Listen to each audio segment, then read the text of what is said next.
Introducing the Stretcher Drilling Guide for Straight or Cylindrical Tenons. This guide works just like my Stretcher Drilling Guide for taper tenons, but is designed for straight tenon joinery that is 1 inch in diameter. The guide is made up of 2 weld nuts, a 1/2 inch by 20 threaded rod, and a 1/2 inch rod end bearing.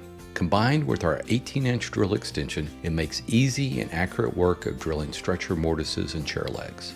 Since this is a hardware-only solution, I will have information and links below so you can make your own. Or you can buy one from me, and it will include some accessories that you might find useful. More info on that in a minute.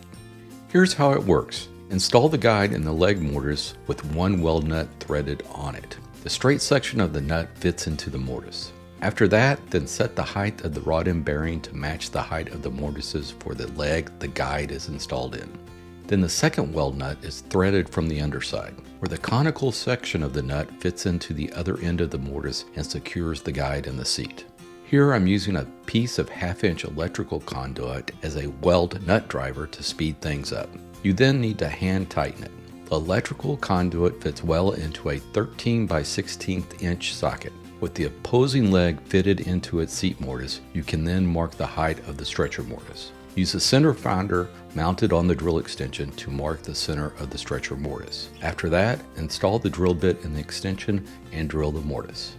In this demo, I am drilling stopped stretcher mortises, but this guide works for through mortises that you find in stick chairs just as well. Also, the stretchers are a little small in diameter, but this is just a demo. My buddy John Hammock has run the guide through its paces and built a few stick chairs using the guide with excellent results. John also showed me this technique for using the stick chair bushing for through stretcher mortises. This allows you to use the through mortises that you drilled in one set of legs to drill the opposing stretcher mortises in the other set of legs.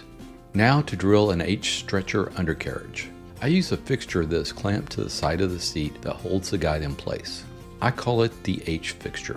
To properly position the H fixture, first mark where the mortise for the center stretcher is located on both side stretchers. Then drop a mark from both side stretcher locations down to the seat. Then connect those marks with a line.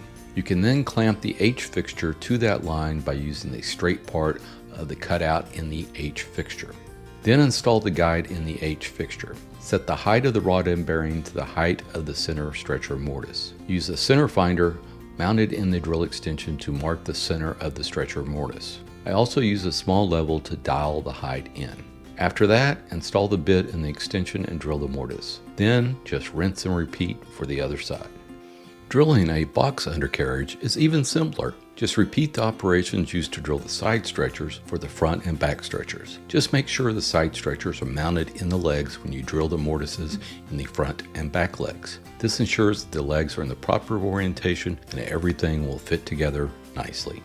Now, if you buy the guide from me at bbcustomtools.com, you will receive the stretcher drilling guide, drill extension, center finder, H fixture, weld nut driver, and a stick chair bushing. With that, thank you for watching, and if you have any questions or comments, leave them below or send me a message through my website at bbcustomtools.com.